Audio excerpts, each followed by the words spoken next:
Et on continue cette semaine avec le SmackDown du 25 octobre 2024. On a commencé ça avec une promo quand même... écoute, j'ai aimé comment ça a été amené. Randy Orton, qui la semaine dernière voulait parler au Big Boss, celui qui décidait comment ça qu'il ne peut pas affronter Kevin Owens. Fait que, on commence le show, il est lui backstage, puis là, comme on fait souvent maintenant à la WWE, on le suit passer à travers la Gorilla Position. Et là, qui est pas là à Gorilla Position? Il y a Monsieur Triple H, fait que on continue de filmer, ça va voir Triple H, il est comme je veux te parler, viens-t'en. Triple H est comme dans son rôle de producteur, fait qu'il a ses petites lunettes, tout ça, il est pas en mode Triple H. On va faire ta promo, là. Ouais, c'est ça, ah ouais, pas on va-t'en, là. Fait que là, on n'a pas besoin de les séparer, mais tu sais, j'ai aimé qu'il y a cette petite altercation-là, backstage, qu'on nous montre. Et là, évidemment, bon, il arrive dans le ring, call out Triple H s'en vient. Et là, on a une explication de pourquoi Triple H, pourquoi il veut pas donner le match à Randy Orton contre Kevin Owens, que Orton aimerait donc bien qu'il arrive. Et l'explication de Triple H, c'est que il a peur. Il a peur. Il veut protéger Randy. Il veut pas protéger Kevin. Il a peur que Kevin... Il disait, tu veux protéger Kevin? Hein? Non. Je veux protéger toi, Randy. Il est un peu dangereux, Kevin Owens, en ce moment. Il fait à sa tête. Je ne l'ai jamais vu vraiment comme ça quand il est dans cet état d'esprit-là. Il est fou. Puis tu sais, Randy, t'es plus jeune. Fait que j'essaie de te protéger. Fait que j'ai aimé comme on a un peu renversé le narratif, là, si on veut, du côté de Triple H là-dessus. C'était pas la meilleure promo de Triple H. Là. On l'a vu plus solide, moi, dans ses promos. On dirait, à quelques moments, il cherchait ses mots. Je sais pas trop. Je sais pas s'il avait oublié son texte ou le fait d'être backstage suivi de rentrer, ça l'a peut-être un petit peu déconcentré. Randy, cependant, lui, était très intense. Tu sens qu'il a du fun puis il est bon dans des promos. Fait qu'une belle confrontation qui, au final, ben c'est ça. Randy, il poke de bear puis il dit dans ton temps, là, t'aurais pas jamais accepté ça.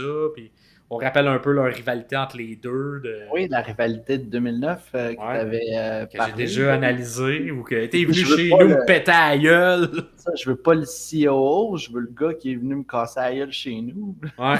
Fait que là, devant de si bons arguments béton, Triple H n'a pas le choix. Il dit c'est bon, tu vas l'avoir ton match à Crown Jewel contre Kevin Owens. Fait que tout est bien. Il finit bien pour Randy. Fait que c'est. Ça reste à voir. Ben, bon, on va voir, mais à la date, il y a ce qu'il veut. Fait qu'on va voir. On va pas l'analyser, le Crown Jewel, mais on va quand même vous ramener les éléments d'histoire pour qu'on puisse suivre par la suite. Fait que, ouais, c'est ça. J'ai aimé ça. J'ai aimé comment ça allait amené, surtout au niveau de la réalisation. Puis.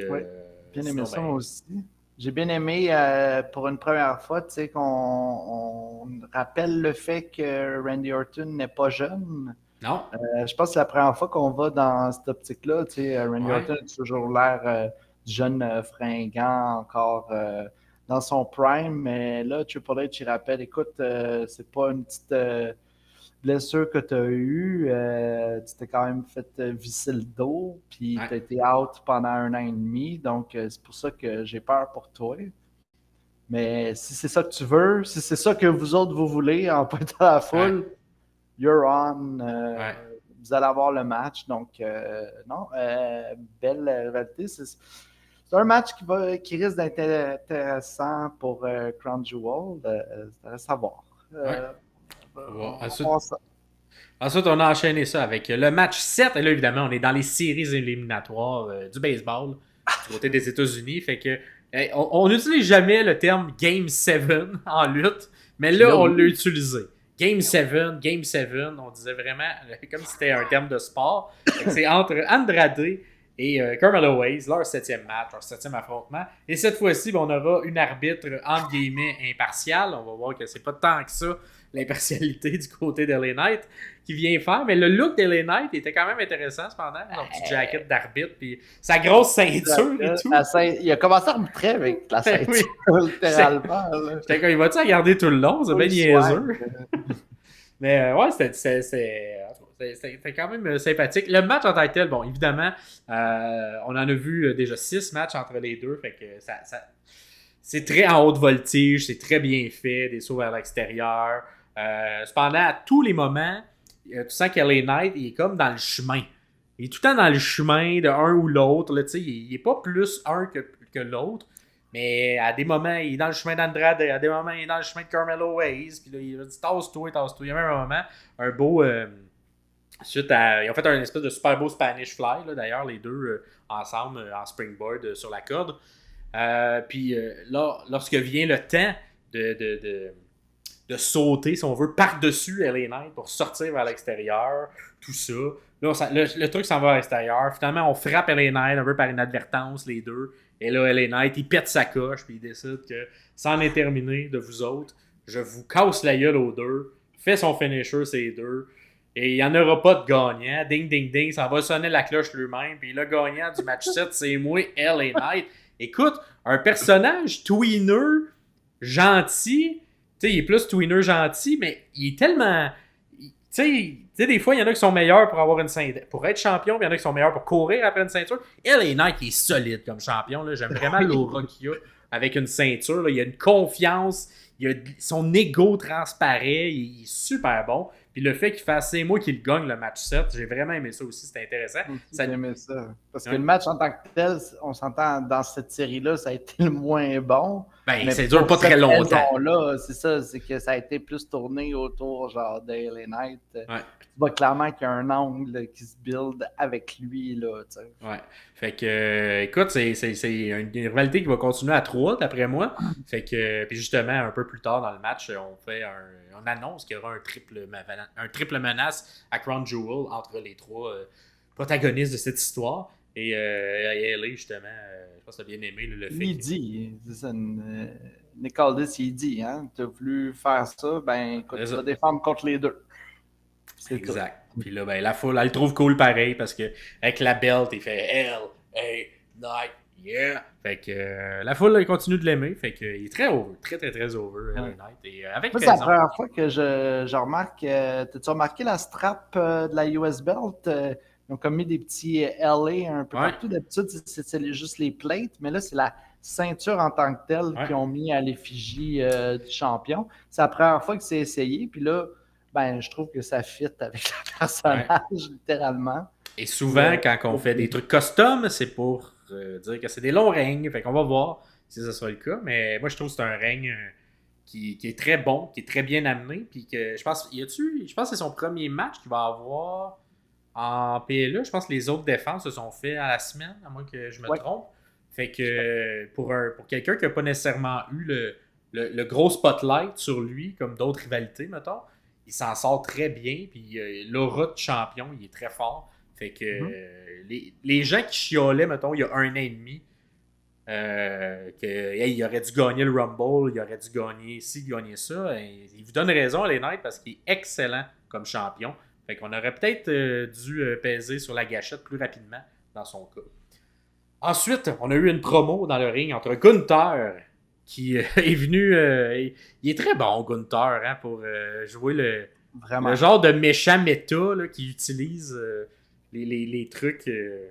C'est moi où Gunther est passé d'un excellent lutteur à un excellent lutteur qui est capable de parler. Mais il est depuis, c'est ça, c'est récent là, qu'il fait ça. Il a comme une confiance. Il vient durant l'entrée de Cody, il l'interrompt. Il niaise un fan ringside. Il l'interrompt avec sa toune. Il serre la main justement du petit fan qui est déguisé en Cody avec le masque de Skull. Non, c'est merveilleux. Il fera la catchphrase aussi de Cody. Écoute, une très bonne promo entre les deux pour mousser leur match qui s'en vient à Crown Jewel. Évidemment, Cody vient répondre et là, on le traite de... C'est ça. C'est l'angle qu'on a déjà vu souvent là, lorsqu'il y a un match champion contre champion. Lequel des deux est le champion de deuxième ordre. Fait que là, Gunther dit que moi, je suis le vrai champion. Cody lui répond non, c'est moi le vrai champion parce que c'est moi qui va faire les talk shows, c'est moi qui va faire ci, qui va faire ça. Puis Gunther fait mais moi aussi on me le demande, mais moi j'ai le courage de dire que j'y vais pas parce que je me concentre sur la lutte, ces affaires-là. Fait que c'est moi le vrai champion. Bref, on sait pas c'est qui le vrai champion parce que Cody il finit par dire un vrai champion, ça fait des affaires osées, ça fait des affaires un peu dangereuses comme ça. Puis là, il casse la gueule à Gunther. Fait que un classique fin de de promo où on se pète la gueule. Fait que, et là, à l'intérieur également de la promo, t'as Cody qui a comme fait t'as pas vraiment de clan. Il a comme fait une allusion là, sur le fait qu'il n'est pas vraiment un leader parce qu'il n'y a personne autour de lui. Et là, qui arrive pas comme par magie pour venir faire le sauvetage? Monsieur Ludwig qui vient de Imperium. Ben, là, je pense pas qu'il est dans Imperium parce qu'il est rendu tout seul. Là. L'autre monsieur, Giovanni Vinci, il est rendu un low card de lui, un low card qui se fait jobber. Fait que, c'est ça, monsieur Ludwig vient frapper. Et là, qui n'arrive pas pour aider? Ben, Randy Orton s'en vient. Fait que, hâte de voir le mix parce que c'est deux histoires, là, on dirait qu'ils peuvent s'entrecroiser, celle de Randy, celle de Kevin et celle de Cody, avec Gunther. Fait que, évidemment, ce match champion comme champion-là risque de se terminer en tant que tel au pay-per-view de Crown Jewel, mais on va aller vers où par la suite? Est-ce que c'est ça plus du côté de Randy, ça plus du côté de Kevin? Fait que quand même intéressant de la manière qu'on construit le tout. Donc, c'est ça, le petit sauvetage, puis Gunther. Des éléments intéressants dans la promo. Autant des deux côtés, j'ai trouvé il y avait des pointes lancées. Gunther, à plusieurs reprises, qui dit à Cody, ce que tu fais, tu le fais pas pour toi, parce que pourquoi tu es revenu, c'est parce que tu voulais gagner pour Dusty. À WrestleMania, tu voulais gagner pour tes fans, pour les Crybabies, trucs comme ça. Donc, tu le fais pas. Alors que moi, je suis mon propre homme, je fais tout pour moi, blablabla, pour bien paraître. Tout. Donc, non. Très intéressant. Seule chose que j'aime pas de tout cet angle-là de la maudite ceinture, c'est la calice de ceinture. Hey, y a plein de diamants. Comment ça, t'aimes pas ça? Ben, ce que j'aime pas, c'est qu'on nous montre tout le temps le même style de moment backstage où tu as les gars qui amènent la valise avec des gants blancs, puis là, on nous montre la ceinture, puis après ça, à chaque semaine, c'est ça. Ben, c'est pour faire, écoute, je sais ce qu'ils veulent faire. Ils veulent comme recréer, comme dans les trucs de série éliminatoire, qu'on amène le trophée. Il y a tout le temps genre la take backstage où quelqu'un met des gants blancs puis amène le trophée. Fait je suis d'accord, là, il abuse. Là, je suis vraiment d'accord avec toi. Il abuse de ce take-là. Là, il est à fond à chaque show. Mais je pense que c'est ce qu'on essaie de recréer avec les séries au baseball. Puis au hockey également, il y a souvent ces takes-là lorsque la Coupe Stanley est dans la place. Bon, c'est un peu... c'est ça. J'ai l'impression, ils ont quand même un gros... Je sais pas comment dire. Ils ont comme un gros côté créatif. C'est la seule place dans l'année, là, quand ils vont en Arabie Saoudite, que je sens que le produit est teinté vraiment par des mains externes qu'à une vision globale. Puis ça, c'en est une, là, de genre, checker comment elles sont hot eux autres, avec leur ceinture plein de brillants, puis plein de diamants. Puis il y a un monsieur qui l'amène sur le ring, puis es-tu belle la ceinture? Ça gosse un peu, mais gars, c'est pour ça qu'on couvre pas ce show-là, parce que tout sa corps-là, il gosse un peu. Mais là, même si on ne couvre pas ce show-là, moi, ma question, c'est est-ce que ce match-là va finir clean, selon toi? Je pense que non. Je pense qu'on va vouloir protéger, fait qu'il y a quelqu'un qui va intervenir, d'après moi. D'après moi, Cody va peut-être perdre le match de cette manière-là. À cause de Kevin. Moi, j'aurais préféré que Gunther perde à cause de Goldberg, mais je pense pas que ça va être... On sait pas, mais on sait pas. Non, on sait pas. Ça se peut que Goldberg pop. C'est le genre de vieux monsieur que l'Arabie Saoudite aime à ramener, pour un one. T'sais, ça me surprendrait pas qu'il challenge tout de suite après le match Gunther, puis qu'on ait un court match de 3 minutes. Là. Et si on finit ce show-là avec Goldberg champion, là, ça se peut que je sois fâché la semaine prochaine. S'ils me font un match de 3 minutes pour qu'ils ramènent un champion Goldberg, je vais être fâché. Mais bon, j'espère que ce sera pas ça. J'espère qu'il y a quelqu'un qui a une tête sur ses épaules dans le booking et qui va pas faire la même erreur qu'ils ont souvent faite lorsqu'ils vont en Arabie Saoudite, c'est-à-dire penser court terme. Fait que, bref, on va voir. Enfin, la dernière chose que j'ai appréciée, moi, de ce SmackDown-là, c'est le match entre... C'était comme un match pour décider quel allait être l'aspirant au titre par équipe entre Motor City Machine Gun et DIY. Vraiment, encore une fois, l'entrée de Motor City Machine Gun, excellente entrée. C'est vraiment très bon. Puis le match en tant que tel, il y a une bonne chimie entre DIY. Puis peut-être Pierre le saurait plus. Je ne sais pas s'ils se sont affrontés souvent sur les Indies, les deux. Ils ne sont pas nécessairement affrontés en équipe, mais si je me fie à ce que les commentaires disaient, puis d'ailleurs, les commentateurs tout au long de ce match-là, beaucoup de mentions de TNA, New Japan, parce que Motor City Machine Gun ont été champions par équipe dans ces deux compagnies-là, ont également été champions heavyweight de la TNA, chacun de leur bord. Mais au niveau de la chimie entre les deux équipes, ils ont expliqué comme quoi DIY est très inspiré par Motor City Machine Gun, comme quoi Johnny Gargano est un grand fan de cette équipe-là. Un de ses moves qui est inspiré de Alex Shelley. Donc, ils n'ont pas nécessairement eu d'altercation, surtout dans les dernières années, puisque ça fait quand même 8 ans 7, que 8 ans, DIY sont dans l'univers de la WWE, mais il y a une relation entre les deux équipes qui a bien été mentionnée tout le long du match, puis j'ai bien aimé ça. Un bon petit match. Oui, la chimie était bonne, des beaux... le high flying de Motor City Machine Gun m'impressionne quand même pour... les messieurs sont quand même avancés là, dans l'âge, puis ils font des beaux dropkicks de la troisième, des beaux sauts de la planche de la troisième également.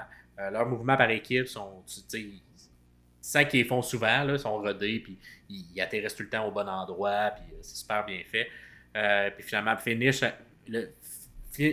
finissent par gagner le match avec leur finish du Skull and Bone sur DIY. Pas de temps surpris, on s'entend. Là, c'est la nouvelle saveur du mois. Voilà, c'est des machine guns. Fait que continuer sur le momentum, c'est une bonne chose. Et à la fin, écoute, il y a comme eu un petit manque de communication de DIY. Fait que là, on a comme installé une petite friction entre les deux à la fin du match.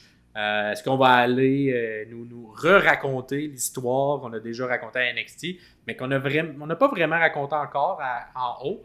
La WWE aime faire ce genre de recyclage d'histoire-là. Ça pourrait être intéressant, surtout que j'ai l'impression que dans les derniers mois, ça a le plus collé, là, DIY. Pendant un long moment, j'ai l'impression que le public est indifférent à leur équipe. Puis là, j'ai l'impression qu'ils s'en soucient un petit peu plus. Fait que ça pourrait être un bon moment pour... C'est peut-être le moment. Justement, on a attendu quelques années. On ne nous a pas ramené tout de suite la rivalité sur le main roster. Même pendant un certain temps, là, ils n'étaient pas ensemble du tout à cause que Tommaso Ciampa était blessé. Mais ça va marcher, c'est sûr. Honnêtement, s'ils font une rivalité entre les deux, tout le monde va s'en rappeler puis ils peuvent faire de quoi. Ça n'a pas besoin de durer 3-4 matchs comme la dernière fois, mais une bonne petite rivalité entre les deux ne serait pas mauvaise. Exact. Puis, on avance en âge aussi, là, surtout du côté de Ciampa. Fait que ça pourrait être une belle, un beau chant de signe finir contre son ami. Et surtout que pendant le match, les commentateurs ont rappelé que là, on était à Brooklyn. La dernière fois qu'on a vu Ciampa puis Gargano, il était en train de se péter à la gueule dans un unsanctioned match ou quelque chose comme ça. Donc, non, on plante des graines puis c'est très intéressant pour la suite. Ouais. Mais là, ce qui m'a surpris, parce que la victoire, je m'y attendais, mais là, le Bloodline y arrive. Là, à ce moment-là, pas surprenant, il vient de voir qui. Là, je regarde mon heure, je suis comme, oh, il reste du temps. Qu'est-ce qu'ils vont faire? Et ça va être une longue promo, ils vont mettre un match, et bien ça va finir, ce show-là. Fait que là, ils viennent un peu affronter leur futur rival, là, tu sais. Et là, petit bout au micro. Solo, il est rendu quand même meilleur. Hein? Trouves-tu depuis un mois et demi là, au micro? Beaucoup meilleur.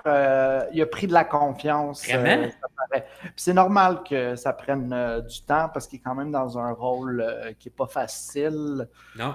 Qui n'est pas du tout aimé par le public, mais je crois qu'il a réussi à trouver sa couleur et être plus à l'aise dans les propos qu'il apporte. Mais même dans son côté incarné, là, quand c'est pas juste au micro, mais quand c'est être sur le bord du ring, tout ça, c'est les faces qu'il fait, je le trouve vraiment meilleur depuis un mois. Moi, je dirais un mois à peu près. Et cette promo-là, c'est ça. Ça permet même un petit gag en disant que est-ce que vous allez avoir un impact sur la division? Fait qu'un petit clin d'œil à la TNA de ce côté-là. Et là, Adam Pearce, il est là. Il est comme. Eux autres sont genre, let's go, on veut vous casser la gueule tout de suite. Adam Pearce, il est là. Mais ils viennent d'avoir un match, on ne veut pas le faire. Là, Motor City. Oui, vas-y. Nick Aldis. Ah, Nick Aldis, ouais, ce que j'ai dit. En plus, c'est Nick Aldis pour SmackDown. Et, Pas euh, grave. et là, c'est ça, en bon babyface, Motor City Machine Gun dit non, non, on veut maintenant avoir notre match. Eux autres, voulez-vous un match? Voulez-vous un match? Fait que là, j'étais comme, OK, ça s'en va où, tout ça? Et là, le match commence. Fait que là, OK, c'est quand même surprenant. Et là, l'équipe du Bloodline, Tangaloa, Tamatonga, bon, fait un petit match quand même un peu à la Bloodline. Quand même efficace aussi. Il y a eu comme, entre autres, un double saut de chacun des coins des deux gars du Bloodline vers Alex Shelley qui se sauve et se relève. Fait que les deux se plantent à terre. Mais c'était bien timé. Et là, à un moment, ben, qui arrive pas? Jimmy Uso qui vient casser des gueules. Parce que là, t'as Fatou, t'as Solo. Fait que là, Jimmy il pète des gueules, il pète Fatou. Là, la foule, évidemment, elle capote, elle veut voir ce qui va se passer. Qui arrive pas? La toune de Roman Reigns et tout, il s'en vient. Il est cassé à la gueule aussi à Fatou puis à Solo. Le bordel est pogné ringside. Le match, pendant ce temps-là, se poursuit dans le ring avec Motor City Machine Gun puis le reste de la Bloodline. Mais on vient un peu équilibrer les choses. Fait que là, je suis comme, oh, ils vont-tu oser donner la victoire à côté de Motor City? Le match se poursuit. Et là, à un moment donné, il y a un ref bomb. Et là, il y a un gars en cagoule qui arrive. Bon, évidemment, le public, clairement, était très au courant qui c'était, mais qui c'était, cette personne en cagoule? Tout le monde criait, puis il enlève sa cagoule après avoir donné un coup de chaise dans le dos. Et c'est Jey Uso qui arrive. Et là, tabarouette, le Bloodline n'est pas en bonne situation. L'arbitre reprend ses esprits. Le Motor City Machine Gun fait un Skull and Bone. 1, 2 et 3, la ceinture change de main à leur troisième match. Troisième match de Motor City. Remporte la ceinture par équipe. Gros exploit. Écoute, c'est une ascension fulgurante et surprenante aussi. Je m'attendais vraiment à ce que le Bloodline garde la ceinture très longtemps et d'avoir c'est ça, cette espèce de brouhaha-là. On leur enlève leur ceinture, on la donne à une équipe qui, plusieurs diront qu'ils le méritent, qu'ils ont fait leur preuve pendant longtemps. Puis je pense aussi, un moment donné, quand ça fait 20 ans que tu es dans le business, tu le mérites là, d'avoir la grosse ceinture par équipe, de la grosse compagnie. Et là, dans le milieu du ring, on a Jey Uso, on a Jimmy Uso, et on a un beau câlin de frères qui se Littéralement, retrouvent. pas eu de questions. Ça a été direct. Les deux, il y avait hâte de se donner un câlin. Et là, écoute, est-ce que c'est l'ennemi de mon ennemi et mon ami? Fait que là, on enterre la hache de guerre de manière temporaire. Parce que tout ça se passe avec Roman Reigns qui est sur la rampe et qui regarde ça. Il va pas avec Jey. Il y a encore quelque chose à régler à ce niveau-là. Fait que d'après moi, ça va se régler dans la prochaine semaine. Très fort. On s'entend, SmackDown finit très fort. C'est une fin ultra surprenante et tu sais, on s'entend, là, le Raw a terminé avec un changement de ceinture et le SmackDown a terminé avec un changement de ceinture. Ça fait quand même un gros hype pour le show qui s'en vient. Et c'est beaucoup de changements. Écoute, moi, le dernier mois, là, depuis qu'on a tombé depuis qu'on a changé, là, dans le fond, là, que c'est rendu, c'est plus Fox que SmackDown, puis c'est rendu sur USA, je trouve vraiment qu'on a step up la game là, au niveau des shows télé. Et la lutte en tant que telle n'est pas encore au niveau de la All Elite Wrestling, mais le booking et le storyline, c'est ultra intéressant. Tu as le goût de s'intoniser et de checker ce qui va se passer cette semaine à SmackDown. Fait que bravo, on va continuer à construire cette histoire-là. J'ai déjà hâte à la semaine prochaine de voir ça s'en va où. Puis honnêtement, comme je l'ai mentionné plus tôt pour Raw, je l'ai vu venir que c'est ça qui s'est passé. Puis je vais t'expliquer pourquoi, Max. C'est parce que tout fait du sens. Tout fait du sens. La Bloodline vient faire perdre Jey Uso sa belt. Mais Jey Uso vient faire perdre la belt au Bloodline tout de suite après. Donc, tout fait du sens dans ce qui se passe. Là, clairement, présentement, on build vers le War Games de Survivor Series entre l'ancienne Bloodline et la nouvelle Bloodline. Là, donc, nouvelle Bloodline qui sont 4. Là, Jimmy Uso, Jey Uso, Roman Reigns sont 3. Moi, je crois que cette année, ça va être 4 contre 4. Ce ne sera pas du 5 contre 5. Puis, qui va se joindre à les Uso et Roman Reigns? Ben écoute, il y a quelqu'un qui n'est pas à TV depuis quelques temps. Ouais. C'est Sami Zayn. Sami Zayn. Est-ce qu'on va refaire le Quatuor? Écoute, je pense que oui, parce que c'est tellement bon, c'est tellement logique. Mais c'est ça que j'aime. C'est que même si je sais ça s'en va vers où, j'ai hâte de voir comment ils vont me le raconter. Tout à fait. Parce Puis que... ça n'a pas besoin d'être cette semaine que sa misaine revient. Ils peuvent attendre Exact. 2-3 semaines encore, puis juste ramener. Oui, puis faire la même chose qu'avec Jay, le petit cruisage, puis tranquillement, pas vite. Puis que là, mettons, le Go Home Show de Survivor Series, ben, on a l'espèce d'ancienne Bloodline au complet qui enterre la hache. Puis, tu sais, je veux. C'est me faire vivre des moments, même si je sais ça s'en va où, je trouve ça hyper intéressant comment on nous le raconte. Tout le monde joue bien également. On s'entend, Jimmy, c'est pas sa force, là, le acting, puis il est quand même capable de tirer son épingle du jeu à travers tout ça. Beaucoup meilleur qu'avant. Oui. Ouais, puis là, c'est ça, tu sais, on a comme un reign que les choses se passent un peu sans que ce soit lui qui décide. Écoute, j'ai également hâte de revoir peut-être un Wise Man qui va revenir également à travers tout ça. Fait que, oui. tu sais, c'est toutes des choses. Tu sais, des fois, tu sais ça s'en va où, mais t'espères que ça s'en va là. Puis ça, c'est exactement ce qui se passe. Et on nous le rush pas. Parce que des fois, trop vouloir la surprise, ça brise le fait qu'il y a des bonnes histoires qui doivent prendre le temps de se raconter. Puis même si on n'est pas hyper surpris quand ça arrive, on sera surpris plus tard. On sera surpris à un autre moment, là, tu sais. Puis la manière que ça va se faire, c'est comme ça qu'on va être surpris. Fait que moi, On va être satisfait que ce soit bien fait. Ouais, fait que bravo, chapeau. Puis bon, bravo aux scripteurs en ce moment là, qui font le show parce que c'est vraiment très bien écrit. Et c'est ce qui termine ce show-là. Excellent. De SmackDown au niveau du storytelling. On va synthétiser ça la semaine prochaine, assurément.